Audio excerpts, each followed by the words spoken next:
Hello, everyone. Welcome to the Remote No Pressure podcast. Very excited to be here another week, another episode. I've had this interview in the can for a little bit for a couple reasons. Number one, the first time I interviewed our guest, David Humphries, the audio was ridiculously poor. So I had to call him back and humble myself, be like, hey, David, like, can you re-record an interview with us? And he's such a nice guy, and he's so awesome, and he was so gracious with me, and he totally did it. He totally recorded another episode. Now, when someone is on the episode, a lot of times I'll send them, a thank you card with a decal, remote no pressure decal or something like that. And so I did, the first time I interviewed him. A couple days later, I probably say a couple weeks later because it took some time to get there, I get this package in the mail, and David Humphries sent me a fly box. He makes custom fly boxes, and if you're on my Instagram, you can actually go to the we're going to do a live video on Instagram, and I'll show you what it looks like. But it's a sweet black fly box, and it's got my lyrics from one of my songs called Old River, Roll On or whatever. It's got my lyrics on the fly box, and it's just so custom, and it means something to me. And no, I don't get any money for endorsing. I'm just saying he's just a hardworking guy who makes a quality product, and what he's doing with his fly boxes and with Connected Guide Service, he's just making an impact, not because of the money that he's making, but because he's extremely passionate about what he's doing. Welcome to the podcast. Let's light the fire. Well, today on the Remote No Pressure podcast, I'm very excited to have David Humphries with us. Thank you very much for joining us, David. Hi, Jeff. How you doing? I'm doing awesome. Thank you very much. Now, this is our second interview because the first time we had some poor audio, so thank you very much for being patient with us. Can you tell us a little bit about what you're doing? You have a company called River Traditions. Can you tell us a little bit about that, David? Yeah, it's a company that specializes in personalizing fly fishing items, particularly fly boxes. So probably back in 2002, I had a 2x4 and actually kind of cut it up and made myself a fly box. And from there, it kind of worked into a little bit more than like a part-time thing. But I currently probably sell over 8,000 fly boxes a year that are personalized for people, plus a lot of clubs and organizations. Yeah, and after our last interview, I sent you a thank you card, and you responded with a fly box, with some lyrics from my song on there, and that was really cool. So thank you very much for doing that, David. Yeah, I mean it's cool that I've got the equipment that I can offer kind of a little something special like that, and that's the fly fishing industry is kind of a personal thing, as I'm sure you have discovered, right? Or probably discover in every interview you do. So, it's a neat thing that I can offer. So I'm happy to do that. Yeah, and I'm really happy we can talk about it, because the way I felt when I opened that up, I'm like, oh, this is cool, because people send me stuff, all the time in the mail. A couple times in a week, I'll get something cool in the mail, and I'm like, oh, what is this? And I saw your name on there, and when I opened it up, it wasn't just a fly box, but it was something that meant something, and it had like this weight to it that this psychological weight, not actual physical weight, but like a weight to it. What kind of responses do people get when they open that? I mean, is that a pretty common thing that they get? Yeah, in fact, I get a lot of people ordering, I'm going to call them like heirloom boxes, right? Where you'll get, a dad giving a newborn a fly box, kind of denoting their birth or birthdays, or, even one kind of funny one. One year I was at a fly fishing show, and I must have been about 5 or 6 years old, a young boy, and his dad's buying him a fly box, and I'm like, hey, how about you type it out on the machine, right? So he types it out. It's just a keyboard, and he types it out, and I kind of place it on there, and I'm like, okay, go ahead, go over there and push the go button on the machine, and sure enough, he spelled his name wrong, and for the next 4 years, the same father and son. Now there was like a 6-year-old, for the next 4 years, they came and got a new box every year, right? But they spelled it right, but it was, another kind of touching moment, right? He's like, we still have the one that was spelled wrong, And, yeah. So a lot of special kind of gifts that I get to give. So, lots of crazy quotes that I get on boxes. Some profanities, but or it's some secret code between people. Sometimes I'll send a note and say, hey, what's this all about? Type of deal. So real good memories for me, and I'm sure for the people receiving the boxes as well. Yeah, that's great. Well, let's talk a little bit about this, about fly fishing. According to your bio, you've been fly fishing for over 25 years. How did you get into fly fishing, David? It was like this, just, kind of a personal challenge kind of thing. I enjoy learning and I enjoy, playing with things. So, with the group of guys we've always fished with, mostly just kind of dunking worms and everything else. I'm like, you know what? I'm not so much into it. I love catching the fish, that's for sure. But, to keep them and eat them, it's not really why I do it. It's just more the being out, having a little bit of a challenge, thinking through things. And I borrowed a fly rod from a friend and tried it, and just literally fell in love. It's probably late 30s when I picked up fly fishing. So it's stuck with me ever since. In fact, the last probably 5-6 years, I don't think I've even picked up a different fly rod. So or a different type of rod other than a fly. What is it about fly fishing over traditional fishing? I mean, what is it that you like? Why do you prefer fly fishing over traditional fishing? I kind of touched on it there. It's just that challenge, right? It's you're learning something. You're kind of getting in tune with the environment a little bit more when you're looking in the bushes, what kind of bugs might have came off, or picking up rocks and thinking, oh, I got some nymphs here. Maybe I got something in my box that'll match it. So you get that challenge. And then it really seems like that wherever you're able to toss a fly line and catch trout or fish with that type of equipment, you're just in an awesome environment, right? The beauty of a forest or a running river around you, and the smells and the different senses that you get to experience at those moments. So those are probably the things that stand out to me, why I enjoy it the most. So. That's great. Now, let me ask you this question, David. Our target demographic tends to be, I don't want to say our target demographic, but our listening demographic is like from 18 to 34. Okay. Mm-hmm. Maybe a little bit younger. That's who really engages with podcasting. You are in your mid 50s. Yeah. You are a husband of 26 years. Yeah. And you're a father of 3, ranging from 17 to 21. Yeah. And one of the things I love about the younger generation too is they're just really cool. They want to learn from people like you. And if you could go back to your 18 or 20-year-old self, I mean, before you were married, before you had kids, what are some of those things that you would tell yourself? What are some of those things that you would like to impart to people who may be just starting on the journey that you may be on the other side of? I would say, focus on your, whether it's fly fishing or a passion that you have. It seems like it's always a discovery in your earlier years.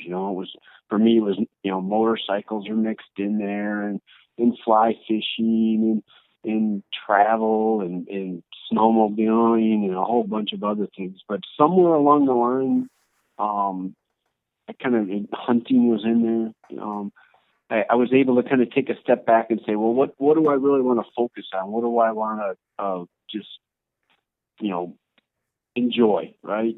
Enjoy whether it's on a trip somewhere or enjoy with the company of others. And for me, that was fly fishing. But that younger demographic, that group of folks that you're talking about, I would say try find that passion, focus on it. Try not to spread yourself too thin over a whole bunch of activities, and then intermix that passion with people and those other things you enjoy doing a little bit, right? So it's like for me, it's like I know I'm not going to go on. It's horrible to say I'm not going to go on a vacation if fishing isn't involved. It's weird, but that's going to be what I want to do, right? So, right. My wife's good with that. My kids are good with that. And the great thing, usually fly fishing will take me to some of the most beautiful areas you can be, right? So right. that mixes in real well. So yeah, I would say focus on the passion. Don't spread yourself too thin. So, are any of your kids into fly fishing at all, David? At 17, my 21-year-old son, who's a couple years into college now, 17, he's like, Dad, I got to take a break from it. So we would do these one, aside from other little trips, 1 week, a whole week of just fishing and floating rivers and spending time together. And finally, one year when he was 17, in summer he was 17, he said, Dad, we got to do something different. This isn't really my thing. So that's my son. Now my middle daughter does enjoy it quite a bit. My 19-year-old, she's at Michigan State, Megan. She does enjoy it a lot. I've taken her on steelhead fishing trips for 12 hours in February, and she enjoys it. She really does. I got pictures of her out west fishing and everything else. So it's just finding the time with my 19-year-old daughter, right? She's got 100 other things going. So yeah, she's my fisherman for sure. That's awesome. Now your bio says that on weekends you operate 2 side businesses. River Traditions is one of them, and the Guide Recommended is the other one. Can you tell us a little bit about that, David, and what motivated you to start Guide Recommended? It's a site about really giving back to fly fishing guides, right? So you're on that website. You'll see interviews with fly fishing guides, and then a lot of tips. So I'll publish. Spend the time to publish tips on fly fishing. So setting up a rod, rigging up the knots, the things that help people catch fish, right? So kind of targeted towards beginner fishermen, people picking up the sport, and really just kind of saying, hey, here's what I've learned, right? Here's what Brian Kosminski said, fly fishing last summer with him 3 or 4 times, or Russ, Shuri, one of the guides I fished with down in Tampa. So picking their brains and publishing those things on the site to help folks out. So that's Guide Recommended. And it's really been a lot of fun. It really has been. Probably just like you reaching out to folks and doing these interviews, same type of things I get to enjoy on that website. So what's the web address, David? It's guiderecommended.com. So www.guiderecommended.com. Well, that's a great website address, by the way. Yeah. Yeah. Well, we'll put that up on our website so people can find it. And you've told me before, and it's in your bio, that do you really wake up at 3:30 every morning, David?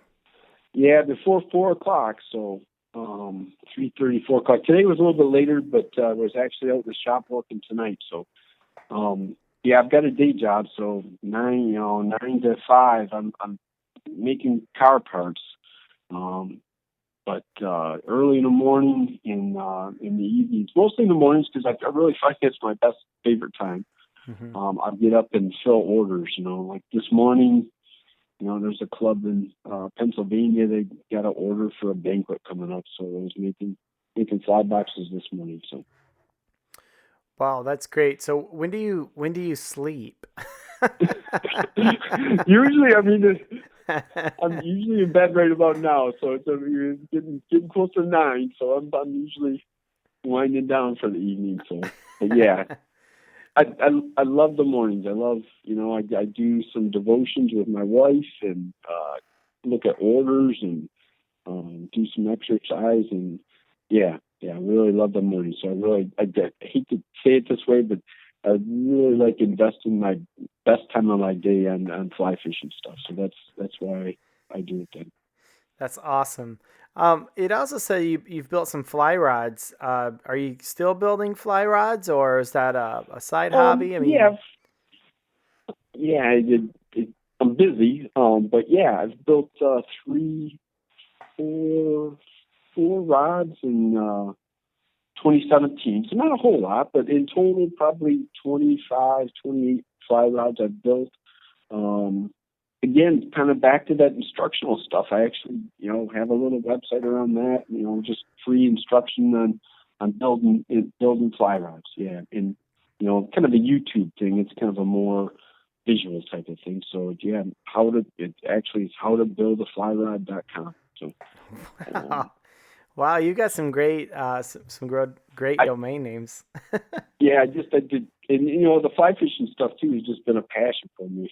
If you might have guessed, so yeah. Yeah, that's great. Now, your day job is you're a program manager for highly technical engineered items. So Yeah. this is a little bit more creative for you.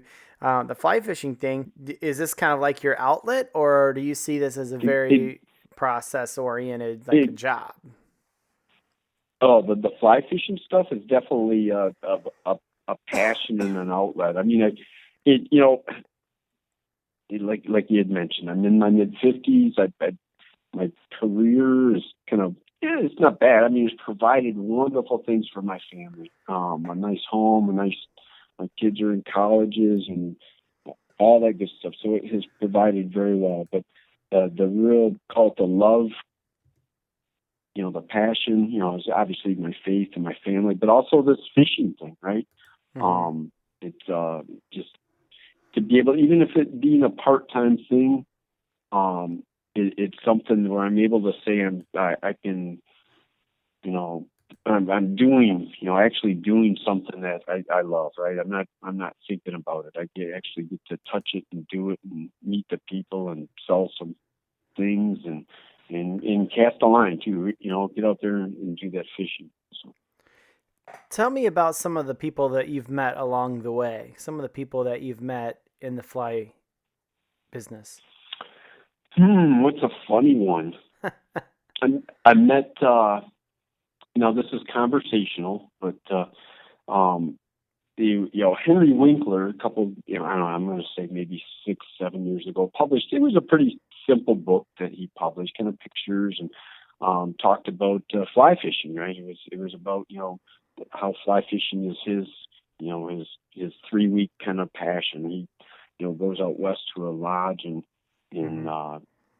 just enjoys that 2 weeks. It just completely turns off the whole industry, that high pressure industries. And so I read this book and I find a little quote in there, and I'm like, I'm gonna send him a fly box. So I make up a fly box with this little quote, and I don't even remember it at this point. And of course, I didn't have his address, so I send it to the lodge that he mentions in the book. And I'm like, I'm happy. I sent it. I did my little giving thing, so I feel good about it.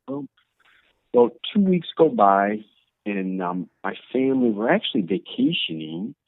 And my one daughter, she had to be probably 7 or 8 at the time. Was like, Dad, can I go walk over so and so?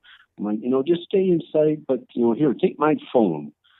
So she takes my phone and she walks over to a store, and she comes running back, and she's like,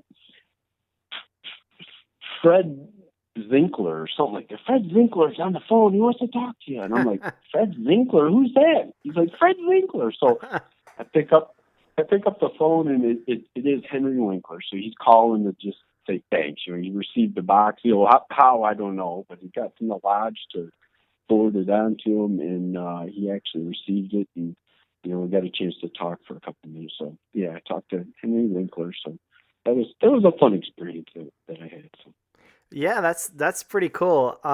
Now, what did you guys talk about? I mean, did you talk about fishing or we actually did. He has experienced the trout opener in Michigan before.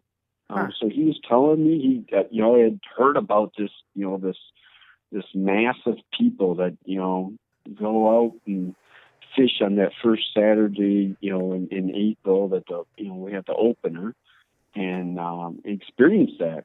And he was like amazed that we get these masses, that there's this northern trek that so many people make into Michigan to usually stand in the rain and really not catch much fish. But he was part of that. So we talked about that, and we both love fishing in the greater kind of Yellowstone, Idaho area. I've been out there a couple of times, and he actually spends a couple of weeks, like I said, every year out there. So we talked about fishing. Yeah, I read that he was really into fly fishing. So that's not very many people can say that they talk to a celebrity like that. So that's really awesome, David. I mean, what was your initial response when he said when he said this? Were you like, hey, or like? It was just that complete surprise, right? Super appreciative too, right? That he just took the time to call, and I had sent the box just as much for me to feel good. I enjoyed the book he wrote and the pictures that were contained in it, and you could tell he had he loved it, right? And so the sending the box was as much for me. I wasn't even sure if it'd get to him, so yeah. Man, that's a great story. That's a great. Any other interesting things that you've experienced because you've been so involved in the fly fishing industry? I've met Lefty Cray a couple times. Took some at the different shows. I was lucky to set up a booth at a lot of the shows at one time or another. Basically in the East. So from the Carolinas to the New Jersey to Massachusetts, all over. But many times with Lefty, a super knowledgeable guy. He makes casting look like magic. Truthfully, what I work at, he just does, right. It's just second nature. So it's been an amazing thing to talk with him. And then just meeting the regular folks at the fly fishing shows. You get a chance to people tell the stories of all the fish and experiences and memories they've had through the sport. So. Yeah, when you go to a fly fishing show, it's a pretty cool environment. I mean, everyone's pretty laid back, and you see people tying flies, and it's not really like a salesy, pushy, like, hey, buy my stuff right now. I mean, I'm sure there's some people like that here and there in some shows, but it seems to me like it's a lot of times it's just like a family reunion, and everyone just kind of gets together and hangs out and spends money, but it's always a good experience. Yeah. I mean, I usually get a chance to wander around a little bit, and that's exactly what it turns into. There'll be 3 or 4 fly fishing guides. I'll be like, did you bring your book? And I start jotting down some dates with you, and then we'll talk about whatever happened, the last year or years in the past. A lot of the tires, I used to tie flies, but not so much anymore. I'll start putting in my orders for your flies, right? And get that kind of lined up. So with the fly kind of show season really January through March is probably the prime time. Everybody's kind of anticipating that great weather coming too. So it definitely catch people in good spirits. You get to think about the coming season and the thing that so many people enjoy. So, yeah. What's been your favorite show? The Macomb, we've got one here in Michigan, the Macomb show with the Michigan Fly Fishing Club. It's a 2-day show. It probably helped me the most with starting River Traditions. I know the first year they invited me to have a booth. In fact, they kind of taken me under their wing a little bit years and years ago. I kind of showed up with, I had handmade probably 120 boxes. The 2-day show, and I sold them all out the first day. Wow. So the second day, I'm just sitting there with an empty table, and it's good memories, and that's been 15 years ago probably, that the first show I went to. So fantastic show that they've got in Michigan. They'll get 4,000, 5,000 people over the course of 2 days. So lots of good vendors, lots of good booths, lots of speakers. That would probably be my favorite one. Yeah. When you sold out of those 120 boxes on that first show, were you like, "Holy crap, it's working"? Or like, what was your response? Yeah. The first thing I thought was I priced my boxes too low. that was the first one. But it was kind of proof of concept, right? I mean, right. It's been a little side business for me, but to do that in one day, right, was just incredible. So, that year, in total, I probably made, handmade 300 boxes. But at the same token, it was like this thing that said, I can't continue to keep making them. I still make some boxes occasionally. But most of them now, I've got some folks that I contract to have them built. And then I work a lot with the kind of traditional let's say Wheatley style aluminum box as well. So, but yeah, the proof of concept on a little business that people would buy the boxes and then later buy the personalized boxes was really the big plus that came out of it. Well, that's awesome. Well, David, thank you so much for being gracious with me since I did not get great audio last time. Thank you very much for being gracious with us. We'll put your your website links on our blog post when we publish your episode, and just thank you very much for all that you're doing. And we just here at the podcast, we really we get excited when we talk to people who are working out of their basements or working a side hustle like you are and just making it happen. Yeah. And lots of respect to you, man. And you have a great night, David. Yeah. Thank you, Jeff. I appreciate it. And we'll have to try to get together and wet a line this summer, okay? Well, thank you, David. And thank you for listening to another week, another episode of the Remote No Pressure podcast. We're just very appreciative of all of our guests. I'm eternally grateful for everyone who tunes in week after week. I'm so thankful for you. I'm so thankful that you're a part of what we're doing. And until next time, go fishing.